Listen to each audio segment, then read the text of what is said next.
نحمده ونصلي ونسلم على سيدنا ومولانا محمد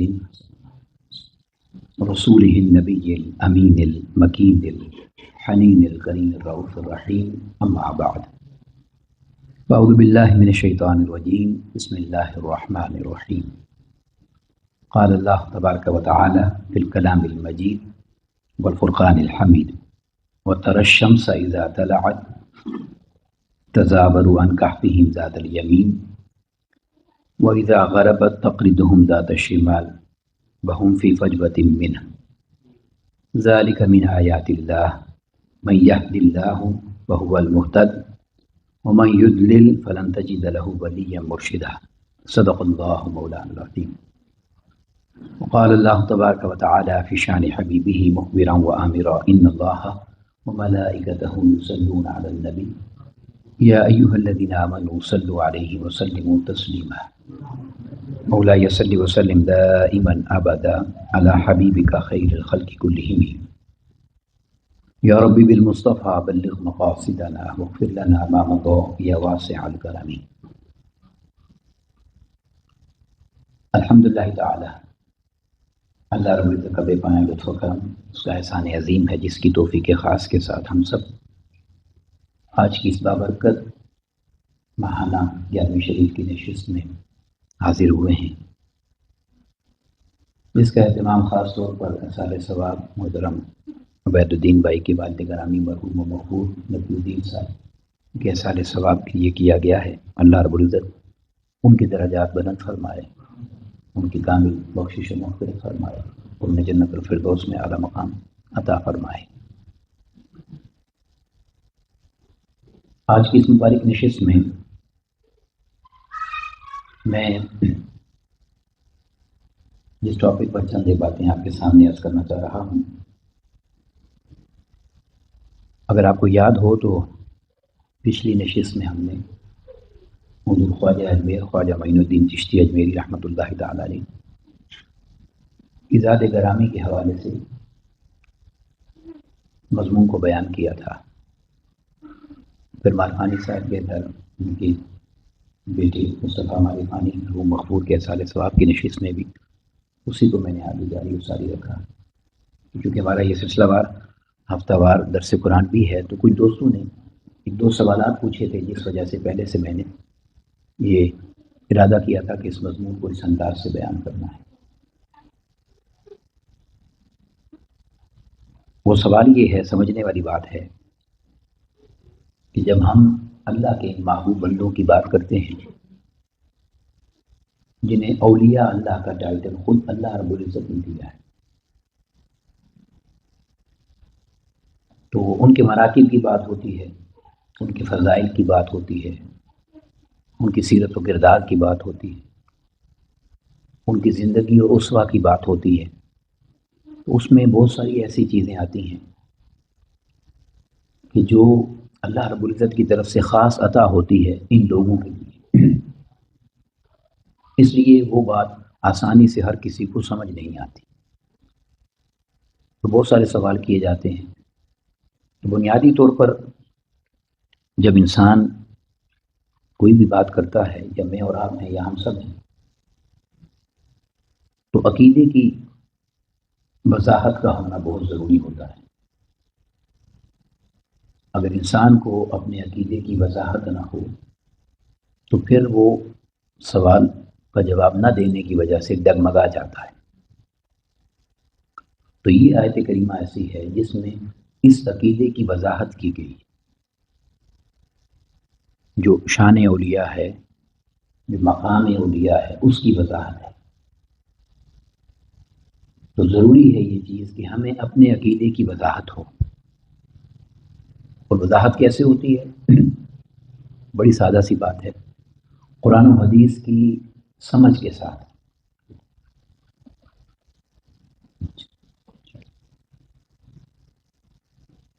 تو قرآن و حدیث کی تعلیمات کی سمجھ کے ساتھ، اس لیے میں نے کہا کہ یہ آیت کریمہ اس مضمون کو سمجھنے کے لیے اہم ہے۔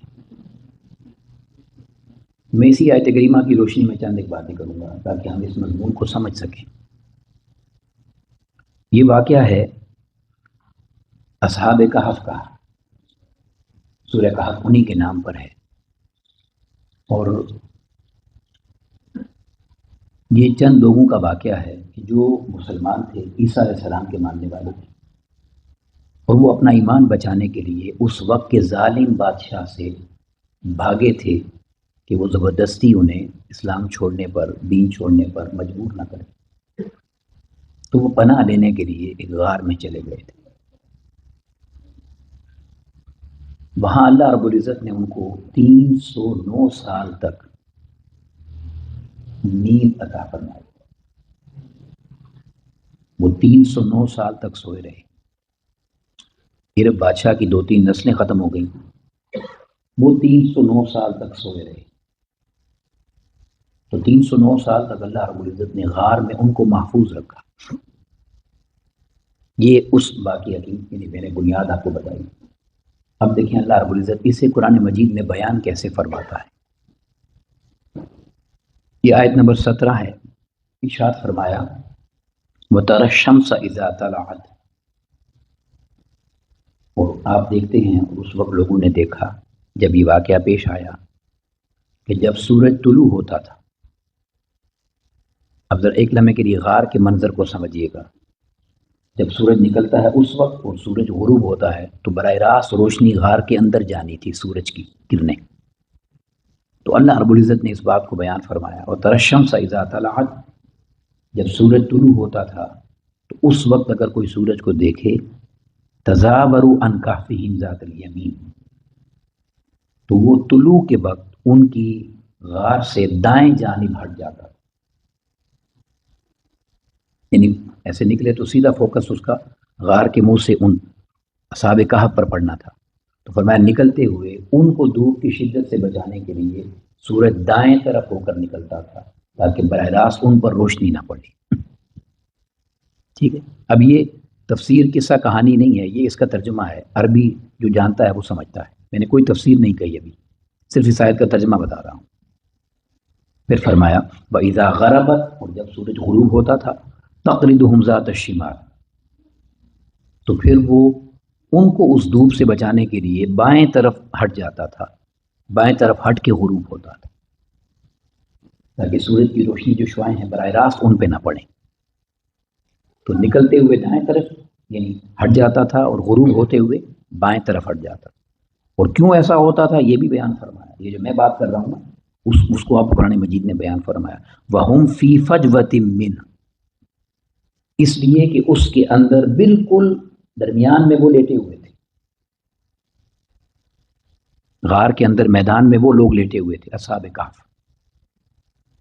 اب یہ کہہ کے فرمایا ذَلِكَ مِنْ آیَاتِ اللَّهِ، اور ایک دفعہ نہیں، ایک دن نہیں، ایک مہینہ، ایک سال نہیں، 309 سال تک روزانہ نکلتے ہوئے سورج کا دائیں طرف جانا اور غروب ہوتے ہوئے بائیں طرف جانا، یہ اللہ کی نشانیوں میں سے ہے۔ یہ اللہ کی نشانیوں میں سے ذَلِكَ مِنْ آیَاتِ اللَّهِ مَنْ يَهْدِ اللَّهُ فَهُوَ الْمُهْتَدِ۔ اب اگلا مضمون یہ الفاظ دیکھیں کیا ہے۔ فرمایا اب ہدایت اسی کو ملے گی جسے اللہ عطا فرما دے گا۔ یہ پورا مضمون بیان کرنے کے بعد بیان یہ فرمایا کہ میں نے تو بیان کر دیا ہے، اب ہدایت اسی کو ملنی ہے، سمجھ اسی کو آنی ہے جسے میں توفیق دوں گا۔ اور اگلے الفاظ دیکھیں، فرمایا بَمَن يُضْلِلْ، اور جو نہ سمجھ سکا، جس نے انکار کیا یا گمراہ ہو گیا، فَلَن تَجِدَ لَهُ وَلِيًّا مُرْشِدًا، تو اے محبوب صلی اللہ علیہ وسلم آپ دیکھیں گے کہ اسے کوئی ولی اور مرشد راستہ دکھانے والا نہیں ملے گا۔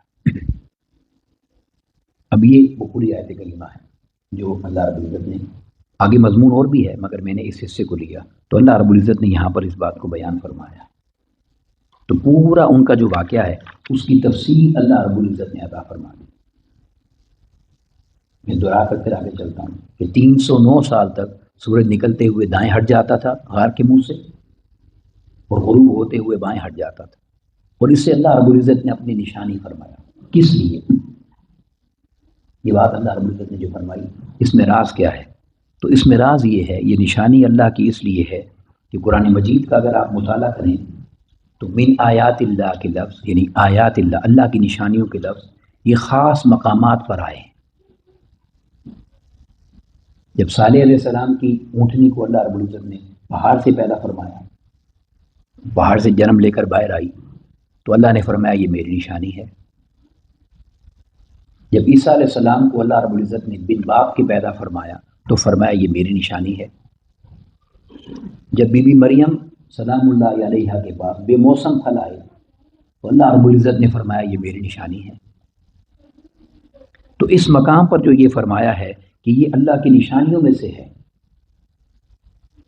تو یہ کس لیے ہے؟ بڑی اہم بات ہے سمجھنے والی، اور وہ یہ ہے اگر ہم سورہ یاسین کو پڑھیں تو سورہ یاسین کی آیت مبارکہ نمبر 40 میں اللہ رب العزت فرماتا ہے کہ لَلشَّمْسُ يَنبَغِي لَهَا أَن تُدْرِكَ الْقَمَرَ، اس سورج کی یہ مجال نہیں ہے کہ یہ اپنا راستہ چھوڑے اور چاند کو پکڑ لے۔ ہم یہ بڑے غور سے یہ الفاظ سنیں، یہ سورج کی یہ مجال، اس کی جرت اور طاقت نہیں ہے کہ یہ آگے بڑھ کر چاند کو پکڑ لے۔ اور پھر فرمایا وَلَلَّيْلُ سَابِقُ النَّهَارِ، اور نہ ہی رات کی یہ مجال ہے کہ دن سے پہلے آ جائے۔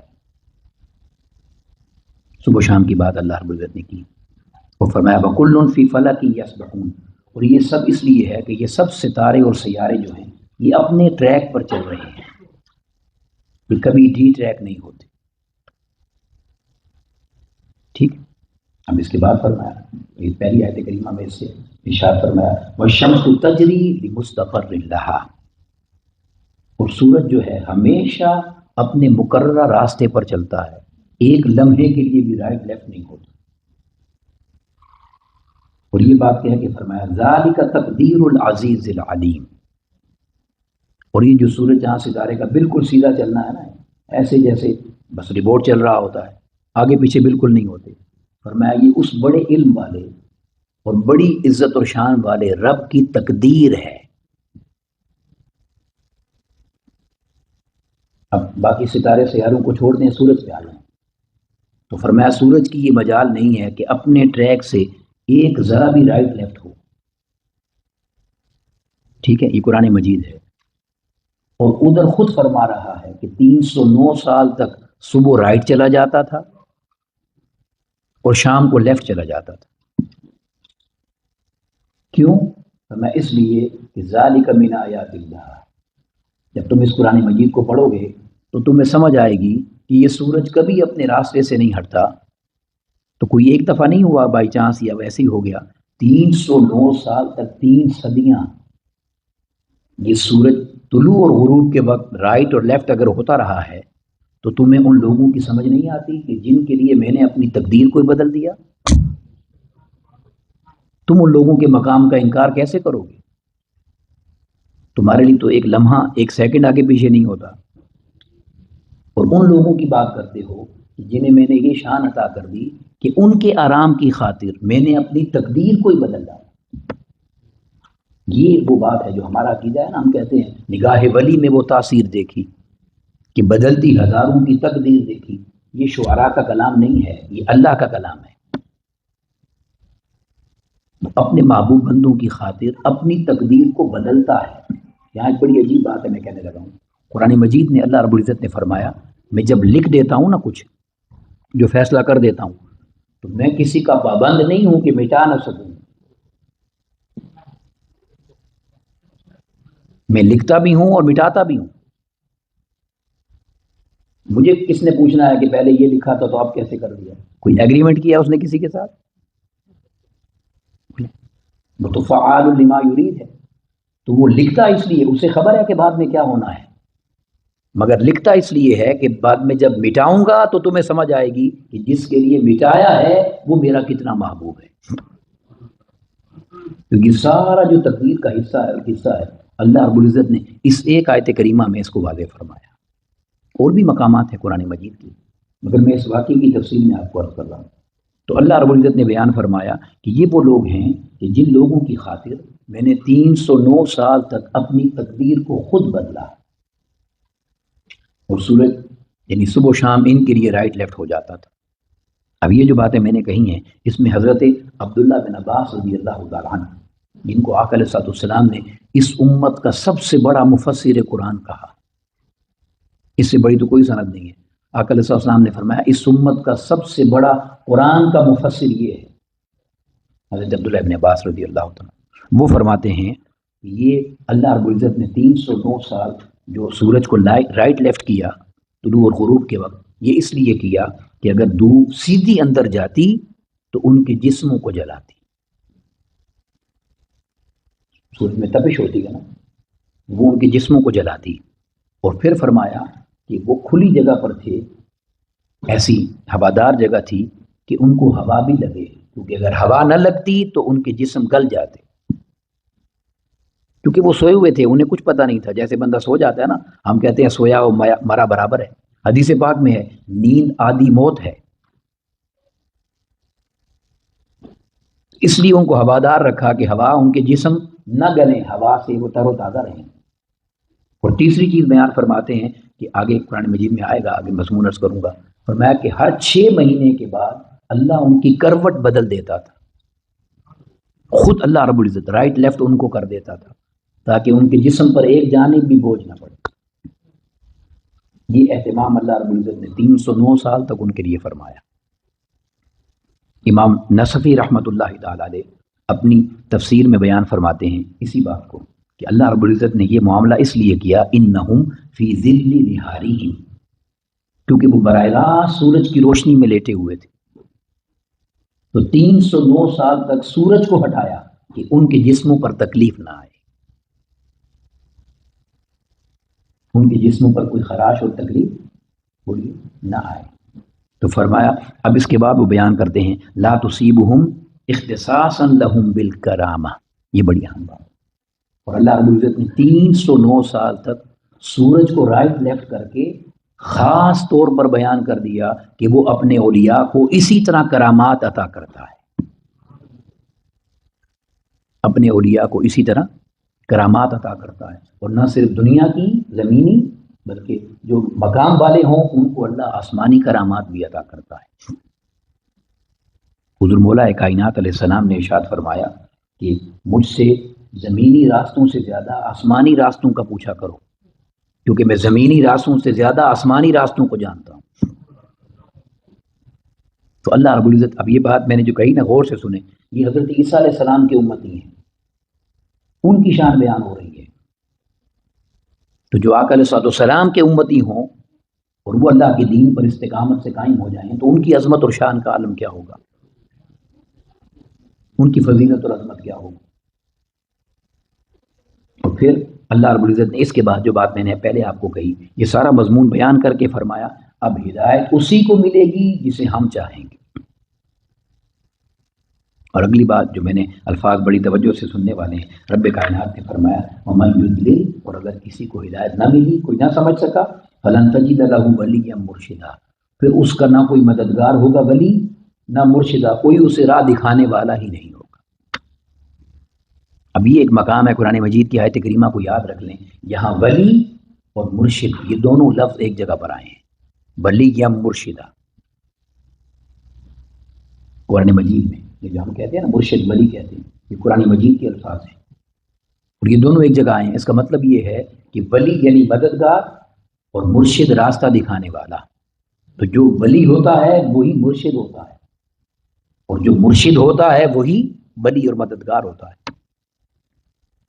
تو اللہ رب العزت نے آقا علیہ السلام کی ذات گرامی پر دروازہ نبوت کا بند فرمایا، مگر قیامت تک کے لیے ولی اور مرشد کے راستے کو اللہ رب العزت نے جاری و ساری فرمایا، جو اس دین کی ہدایت کا سامان کرنے والے ہیں۔ جیسے حضور خواجہ اجمیر خواجہ معین الدین چشتی اجمیری رحمۃ اللہ، اس پورے ہند کے خطے کو جس نے دین کی روشنی عطا فرمائی، پوچھیے شہاب الدین غوری سے، وہ کہتے ہیں حملے تو میں کرتا تھا مگر فتح معین الدین چشتی اجمیری کیا کرتے تھے۔ حملے میں نے کیے ہیں مگر اسلام انہوں نے پھیلایا ہے، فتوحات میں نے کی ہیں مگر دین انہوں نے پھیلایا ہے، کتابیں بڑی پڑھی ہیں اس کے تاریخی جملے ہیں۔ تو اللہ رب العزت نے ان مبارک ہستیوں کو اس مقصد کے لیے فرمایا کہ ان کو اللہ رب العزت دنیا میں قیامت تک کے لیے اسی طرح عظمت اور شان کے ساتھ رکھتا ہے۔ اب اس سے اگلی بات ہے جو اہم ہے سمجھنے والی، ہم جب اللہ کے بندوں کا عظمت کا تذکرہ کرتے ہیں نا تو اس میں سے اپنے لیے بھی کچھ سامان لینا چاہیے. ایک تو ہے نا کہ ہم ان کے ٹریک پر چلیں، ایک بڑی اہم بات ہے، اور وہ قرآن مجید نے یہی بات بیان فرمائی، وہ یہ کہ یہ جو برکات اور رحمتیں 309 سال تک غار کے اندر ان کو ملتی رہی، وہی رحمتیں اور برکتیں 309 سال تک غار کے باہر بیٹھے ہوئے کتے کو بھی ملتی رہی. یہ بات ہے سمجھنے والی. 309 سال تک. اور یہ قرآن مجید ہے، کوئی قصہ کہانی نہیں ہے. جب یہ نکلے تھے نا سفر پہ پناہ لینے کے لیے، تو یہ کتا ان کے پیچھے چل پڑا تھا. یہ کتا جب ان کے پیچھے چل پڑا تو اس کتے کو انہوں نے روکنا چاہا کہ تم ہمارے ساتھ مت آؤ. تو اس کتے نے اللہ سے دعا مانگی کہ یا اللہ مجھے زبان دے، میں ان سے بات کروں. اب یہ بہت بڑی جو پرانی تفاسیریں ہیں سب میں آپ کو یہ واقعہ ملے گا. امام قرطبی نے تفسیر الجامع لاحکام القرآن میں، امام فخر الدین رازی رحمۃ اللہ تعالی نے تفسیر کبیر میں، بڑے ائمہ نے تفاسیر میں بیان فرمایا. تو اللہ رب العزت نے اس کتے کو بولنے کی طاقت عطا فرمائی. تو اس کتے نے پوچھا کہ آپ لوگ مجھے ساتھ کیوں نہیں لے کے جا رہے؟ تو انہوں نے کہا اس لیے کہ ہم تو چھپ رہے ہیں اور تمہارے بھونکنے سے وہ ہمیں ڈھونڈ لیں گے. تو اس کتے نے جواب دیا انی احب اولیاء اللہ والصالحین، مجھے پتا ہے کہ آپ اللہ کے ولی اور صالح لوگ ہیں، میں آپ کے لیے بھونکوں گا نہیں، میں خاموشی سے آپ کی حفاظت کروں گا. یہ اس کتے نے ان سے کہا. تو انہوں نے اس کو ساتھ لے لیا. اور جلیل القدر تابعی ہیں، بیان فرماتے ہیں کہ اس کتے نے کہا کیا تھا، وہ جملہ میں ایڈ کرنا چاہتا ہوں. انہوں نے کہا فقام الکلب علی رجلیہ، وہ دونوں آگے والے پاؤں اٹھا کر دو پاؤں پر کھڑا ہو گیا. ورفع یدیہ الی السماء، اور ہاتھ اٹھا کر آسمان کی طرف اس نے ایک کیفیت بنائی کہیئت الداعی، جیسے کوئی دعا کرتا ہے. وہ کتا اس طرح کھڑا ہوا. فنطق فقال، اور پھر بولا اور اس نے کہا لا تخافوا منی، مجھ سے مت ڈریے، مجھ سے مت ڈریں. انا احب احباء اللہ تعالی، کیونکہ جن سے اللہ محبت کرتا ہے میں بھی ان سے محبت کرتا ہوں. تو انہوں نے اس کو ساتھ لے لیا. تو وہ 309 سال تک غار کے باہر بیٹھا رہا. اب قرآن مجید بیان کرتا ہے وَنُقَلِّبُهُمْ ذَاتَ الْيَمِينِ وَذَاتَ الشِّمَالِ، اور ہم کچھ وقفے کے بعد ان کو رائٹ لیفٹ ان کی کروٹ بدلتے تھے. اب اس میں ائمہ نے لکھا، مفسرین نے، کہ 6 مہینے بعد ان کی کروٹ بدلی جاتی تھی. وَقَلْبُهُمْ بَاسِطٌ ذِرَاعَيْهِ بِالْوَسِيدِ، اور ان کا کتا جو دروازے پر بازو پھیلائے بیٹھا تھا، ان کے ساتھ ہم اس کی کروٹ بھی بدل دیا کرتے تھے. یعنی جو اندر برکات ان پر ہوتی تھی ان کا حصہ اس کو بھی ملتا تھا. کیوں؟ کہ اس کے اندر ایک بڑی خاص چیز تھی. یہ میں کہہ رہا تھا جو ہمارے لیے سبق ہے، اور وہ یہ ہے کہ ایک چیز تو اللہ کا شکر ہے اللہ نے ہمیں دی ہے کہ وہ اس نے ہمیں اپنے محبوب بندوں کی محبت عطا کی. اس پہ ہم اللہ کا شکر ادا کرتے ہیں، یہ اللہ کا شکر ہے. مگر آگے 2 چیزیں ہیں جو ضروری ہیں جس میں ہماری کمزوری ہے. اور وہ 2 چیزیں کیا ہیں کہ محبت تقاضا کرتی ہے اتباع کرنے کا، متابعت. اگر محبت ہے تو پھر محبوب کے رنگ میں خود کو رنگا جاتا ہے. محبت کہتی ہے کہ جیسا محبوب کرتا ہے ویسا کرو. یہی محبت ہے کہ یہ محبت ہے کہ وہ کچھ اور کرے ہم کچھ اور کریں؟ بولی محبت کیا ہے؟ وہ تو ہمارے پنجاب میں ایک بڑا خوبصورت جملہ اکثر گاڑیوں پہ لکھا ہوتا ہے، اگر محبوب کی طرح زندگی نہ گزارے نا تو اس کا مطلب یہ ہوتا ہے کہ صدقے جاواں پر کم نہ آواں. یہ محبت پھر وہ ہو جاتی ہے، صدقے جاواں پر کم نہ آواں نہیں. تو اصل محبت یہ ہے کہ محبوب کے رنگ میں انسان خود کو رنگ لے، ان کے راستے پر چلے. اور تیسری چیز کیا ہے، وہ بڑی اہم ہے، پھر استقامت بھی دکھائے. جلد باز ہے نا انسان، پھر استقامت سے لگا رہے، آخر اس کو خیر ملنی ہی ملنی ہے. تو یہ 309 سال تک وہ جو کتا غار کے باہر بیٹھا رہا نا، تو کیا اللہ رب العزت نے اس کو خیر نہیں دی؟ بولیے. اب مجھے بتائیں، یہاں پر تو چلو آپ آسانی سے سمجھ جائیں گے، جن لوگوں نے یہ کتے شتے رکھے ہوئے ہیں وہ کتنی محبت کرتے ہیں، ان سے کرتے ہیں کہ نہیں؟ تو جانور پیٹ صاحب نے رکھے ہوتے ہیں، ٹھیک ہے، ان کے یعنی نظام کا حصہ ہے، وہ اس طرح کرتے ہیں، لائف سٹائل ہے ان کا. لیکن آپ نے کبھی کسی کو اس طرح بھی کتے کی محبت دیکھی ہے کسی کی کہ وہ کتے کے بیٹھنے کے طریقے بھی بتائے اور مجھے بڑا پیارا لگتا ہے، اس طرح بیٹھتا ہے، اس طرح بیٹھتا ہے؟ کوئی نہیں بتائے گا. تو اس کتے کی دیکھیں ذرا شان کہ اللہ رب العزت بتا رہا ہے کہ دروازے کے باہر وہ اپنے بازو پھیلا کر بیٹھا ہوا. وَكَلْبُهُمْ بَاسِطٌ ذِرَاعَيْهِ بِالْوَصِيدِ. بیان بھی اللہ کر رہا ہے، میں اور آپ نہیں کر رہے. اور سب سے جو عجیب بات ہے جس پر بڑی توجہ کرنے کی ضرورت ہے وہ یہ ہے کہ اللہ رب العزت نے قرآن مجید میں اس کا جتنی بار بھی نام لیا نا، اس کی بات کی کتے کی، جتنی بار بھی کی، ایک بار بھی اللہ نے اس کو کتا نہیں کہا، ایک بار بھی نہیں کہا. پڑھیں قرآن مجید، یہ چھوٹا سا مقام ہے، چند آیات میں یہ واقعہ ہے سارا. جب بھی اللہ نے کہا کتے کو کہتے ہیں کلبن، کلبن چھوٹا کاف لام اور با، کلبن یہ کتے کو کہتے ہیں کتا. اللہ نے ایک بار بھی کلبن نہیں کہا. ہزاروں کتے ہوں گے نا اس وقت، اللہ نے کہا نہیں، ہم کسی اور کتے کی بات نہیں کر رہے. کلبہم، وہ کتا جو ان کا ہو گیا تھا، وہ صرف کتا نہیں تھا، وہ ان کا ہو گیا تھا. اب بات سمجھ گئے؟ ان کا ہو جانا یہ آسان، یہ بڑی بڑی بات ہے. جیسے کہتے ہیں نا بندے تو بہت ہیں، اللہ کا بندہ ہونا بڑی بات ہے. بندے تو سارے ہی ہیں، اس کا بندہ ہونا، عبد دیگر عبد ہو چیز دیگر است. بندہ ہونا اور بات ہے، اس کا بندہ ہونا اور بات ہے. تو کہا کہ وہ اس کو ہم اس لیے اتنی تفصیل سے اس کا ذکر کر رہے ہیں کہ وہ عام کتا نہیں تھا، وہ ان کا کتا تھا، وہ ان کے ساتھ جڑ گیا تھا.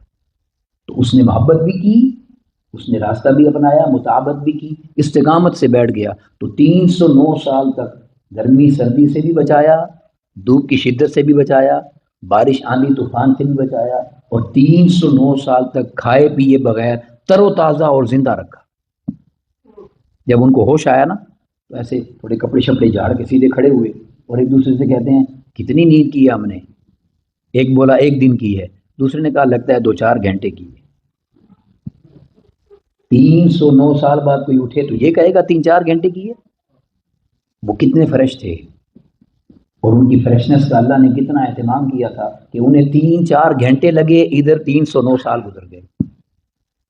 بس یہی کچھ معراج کی رات بھی ہوا تھا. لوگوں کو لگا کہ ابھی کنڈی ہل رہی ہے، وہاں ہزاروں سال گزر گئے تھے. وقت ہک تھا تے رک جاندا، عجب احوال ویکھے نے، بسل دے ایک لمحے وچ کروڑاں سال ویکھے نے. یہ سب باتیں قرآن مجید سے سمجھ آ جاتی ہیں کوئی سمجھنا چاہے تو. اور حضور سیدنا غوث العظم دستگیر رضی اللہ تعالیٰ عنہ کی ذات گرامی پر میں گفتگو کو مکمل کرنا چاہتا ہوں. بڑا مختصر سا ایک واقعہ ہے کہ دیکھیں اللہ پھر اپنی تقدیر کیسے بدلتا ہے اپنے محبوب بندوں کے لیے. تقدیر کی بات کی نا میں نے، تو تقدیر کا ایک واقعہ ہے. ایک شخص تھا آپ کے زمانے میں، اس نے کسی اور کی بیعت کی تھی اور وہ کہیں سفر پر جانا چاہتا تھا. اس نے اپنے پیر صاحب سے اجازت مانگی کہ مجھے اجازت دیں، دعا کر کے رخصت کریں، میں سفر پہ جا رہا ہوں. تو انہوں نے اپنی نگاہ سے دیکھا اور کہا اس سفر کو کینسل کر دو. اس نے پوچھا حضور کیا ماجرا ہے؟ انہوں نے فرمایا ماجرا یہ ہے کہ مجھے نظر آ رہا ہے کہ راستے میں ڈاکو حملہ کریں گے اور تمہارے قافلے کو لوٹ لیں گے اور تم مارے جاؤ گے، لہذا کینسل کر دو. اس نے اجازت لی اور حضور سیدنا غوث العظم دستگیر رضی اللہ عنہ کے پاس چلا گیا. ان کو بتایا کچھ نہیں یہ ساری بات. ان سے کہا حضور سفر پہ جانا چاہتا ہوں، دعا کر دیں. یقین دیکھیں نا، مجھے سفر پہ جانا ہے، دعا کر دیں. آپ نے فرمایا خیر سے آؤ، انشاءاللہ خیریت سے جاؤ. وہ چلا گیا.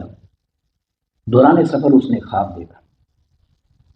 خواب یہ ہے کہ اس کے قافلے پر دشمن حملہ کرتا ہے، ڈاکو حملہ کرتے ہیں، سارے قافلے کو لوٹ لیتے ہیں، سب کو مار دیتے ہیں.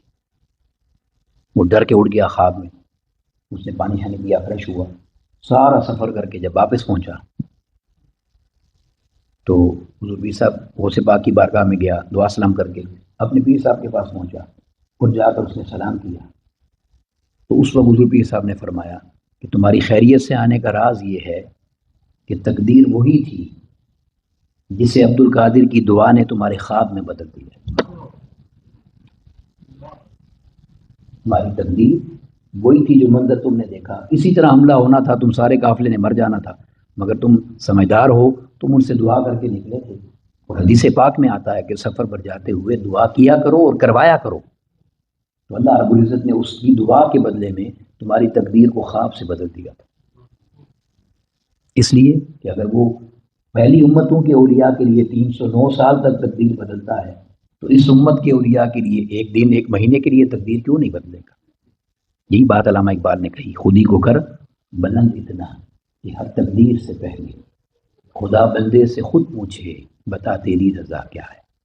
اللہ رب العزت ہمیں اپنے محبوب بندوں کی محبت عطا فرمائے، ان کے مقام کی معرفت عطا فرمائے، اور ان کی اتباع اور ان کی مطابقت عطا فرمائے، اور ان کے راستے کو اپنا کر اسی پر ہمیں زندہ رکھے اور اسی پر ہمیں موت عطا فرمائے۔ وما علینا الا البلاغ المبین۔ السلام علیکم ورحمۃ اللہ وبرکاتہ۔